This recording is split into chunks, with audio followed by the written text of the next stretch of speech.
and Oddworld.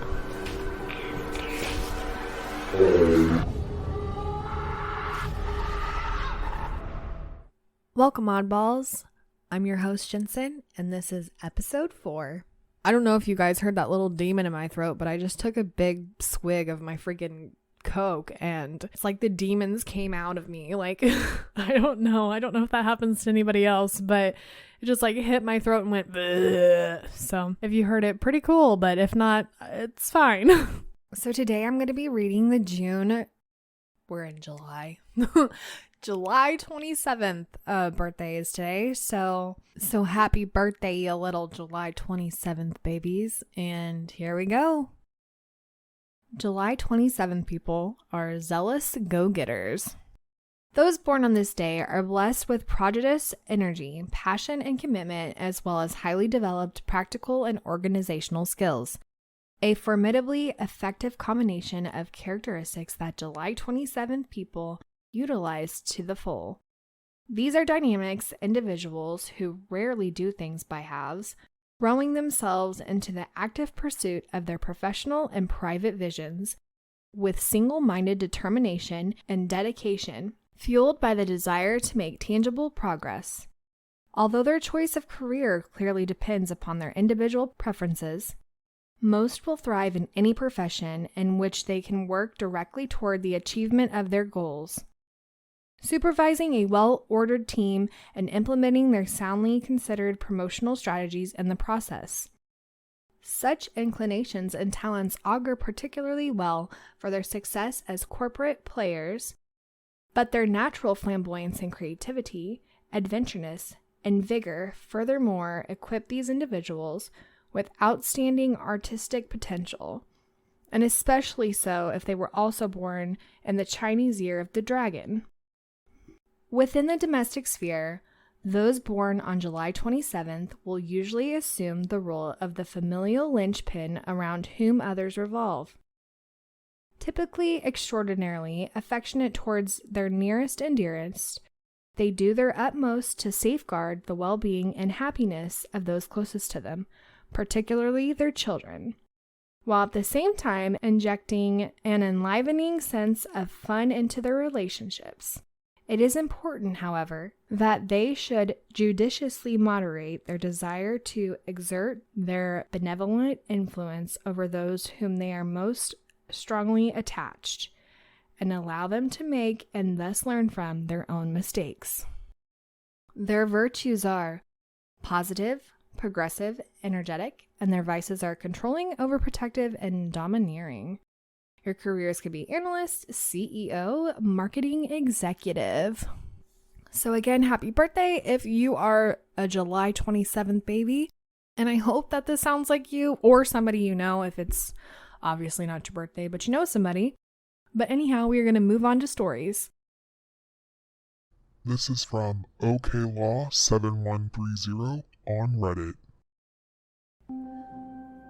I have been having a lot of recent things happen to me that has made me think back on something very odd that happened when I was younger. I am currently a 23-year-old male and live a relatively normal life. Rewind back to when I was 7 years old and a kid in my neighborhood had been abducted. Abducted by a person, that is.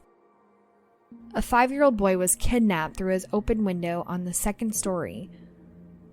I lived in a pretty upscale neighborhood at the time, so things like that just didn't happen around that area. It caused a lot of panic in parents around town. That panic obviously shifted to fear, and that fear was felt by us kids, and with the story on the news to back it up. It was enough to give any child nightmares. Fast forward to a few months later, when the story kind of faded from the news outlets, the panic slowly faded as well. I, however, would have nightmares, sometimes about something coming into my room and taking me. My parents would always check the locks on the windows and reassure me that I would be just fine. But the nightmares continued for some reason. I recall one very specific dream that stood out from the rest, however. I was in bed with my little brother's room next door and my parents' room down the hall.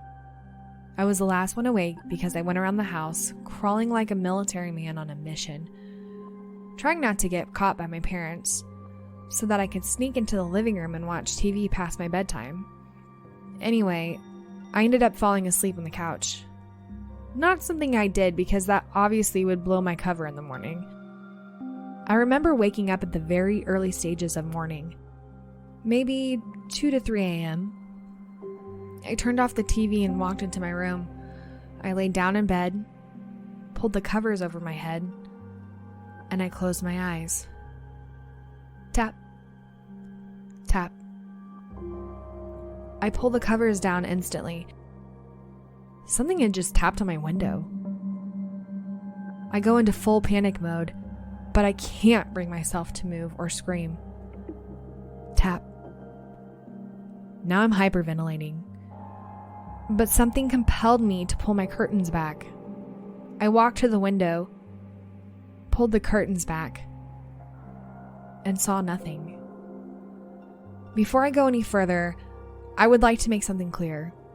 Growing up, I was very adventurous. This, however, was completely out of my comfort zone. Anyways, for some fucking reason, I took my screen off my window and opened my window so that I could crawl out.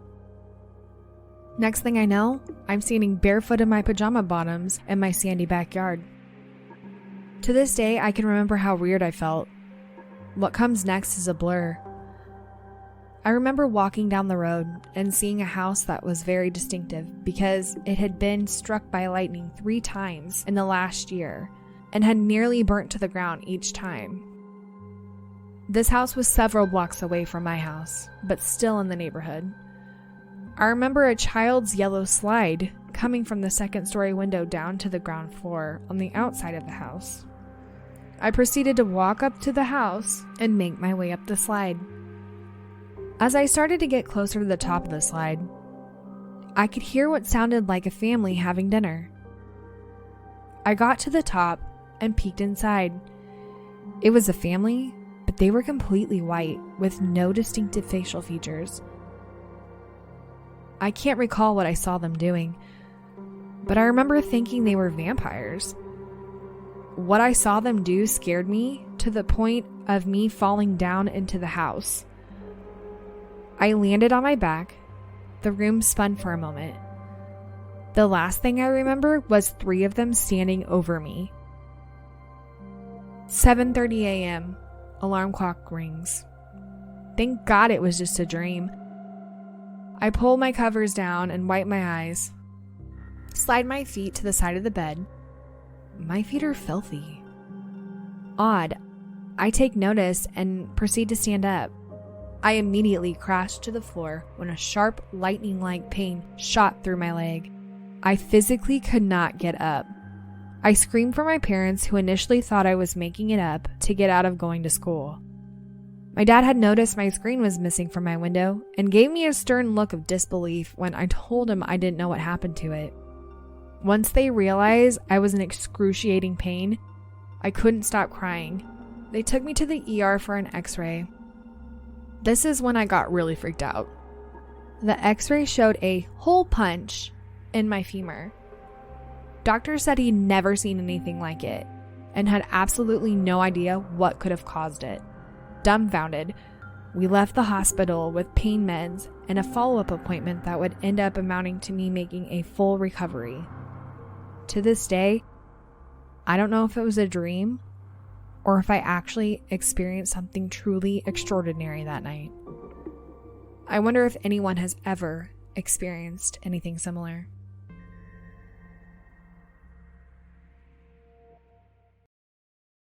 Well, the title of that one is Alien Contact, but it kind of sounds like vampires to me, but I don't know what it would have caused a hole punch in the leg. I mean, someone more experienced with vampires needs to let me know if they just drink from all parts of your body. Maybe they punch a little hole out of your leg and drain the blood out, but I don't know. Let me know. Let me know if you know, because we are moving on to the next story. This comes from Aspiring Oculist 4 on Reddit. This story is based on true life events and took place in an urban city of St. Louis, Missouri during late summer, early autumn of 2015. The day began as ordinary as any other. I rose out of bed around 11 a.m. and almost immediately pulled a cigarette out of my pack and headed towards the back porch. As I take a seat on the large wooden staircase, I hear the slam of the back door and I'm greeted by my roommate at the time. We'll call him Jay. Jay and I light up our cigarettes and begin to make small talk, admiring the beautiful 75-degree day. The sky was a bright, vibrant blue, and home to not a single cloud. Myself and Jay, 110% stone cold sober, had no idea of the once-in-a-lifetime phenomenon that was about to unfold for our young, eager eyes to witness. As I arose from my seat to head inside, we were taken aback by a sound so unusual it caused us to pause and ponder this extraordinarily unique melody of ringing. This noise was truly indescribable, although my best attempt to put it into words would be to say it was a low-pitched buzzing sound, like a mix between a very loud airplane and low hovering helicopter blades. To this day, I've never heard that sound even remotely similar, and probably never will again. I glanced over at Jay, looking completely starstruck, with big wide eyes glued to the sky in pure shock and awe. What I saw next was easily one of the most mesmerizing and truly mind-blowing sights I've gotten the pleasure of witnessing during my short time on this earth. I gazed up into the sky and was absolutely blown away by this very large, oval-shaped object hovering across the stratosphere. This large mass covered easily 25% of the visible sky, if not more. It was certainly larger than any man-made aircraft that I'd ever seen. This mysteriously ginormous football-shaped hovercraft was gray in color, had a circular-shaped window-light contraption towards the upper middle, as well as a yellow and green blinking lights on both the top and bottom ends. This UFO almost resembled a rocket ship, like the ones that they launch in NASA, though I was 100% certain this was not the case, and that what I was seeing was in fact, quite literally, out of this world. By the time it had floated completely across the sky and out of sight, Jay and I were left speechless and absolutely dumbfounded, clearly having no idea how to process what it was exactly we had just seen. Looking back on this day, I regret not pulling out my phone and capturing proof of all this. I suppose adrenaline and shock had my brain in a not-so-logical place.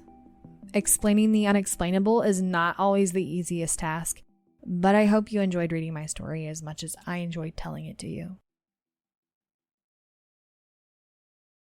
I don't even know what I would do if I saw an alien, to be honest with you. I have always been slightly terrified of aliens because I wholeheartedly believe that we are not the only so-called beings or life or whatever in the universe. And so just the fact that there are other things out there that want to come visit Earth. First of all, why you want to come visit Earth? But, you know, here we are. But just the fact to like see something like that, ooh, I don't know. But as always, I hope you guys enjoyed this one. I hope it was a little skooky, and it's an odd world after all. Oddballs. Go follow us on It's an Odd World After All podcast on Instagram and Facebook. Also, give us a 5-star review on Apple Podcasts. If you have a story you would like to share, email us at itsanOddWorldAfterAll@gmail.com or message us on one of our social platforms. Don't forget to share us with your family and friends. And check out our website, itsanOddWorldAfterAll.com.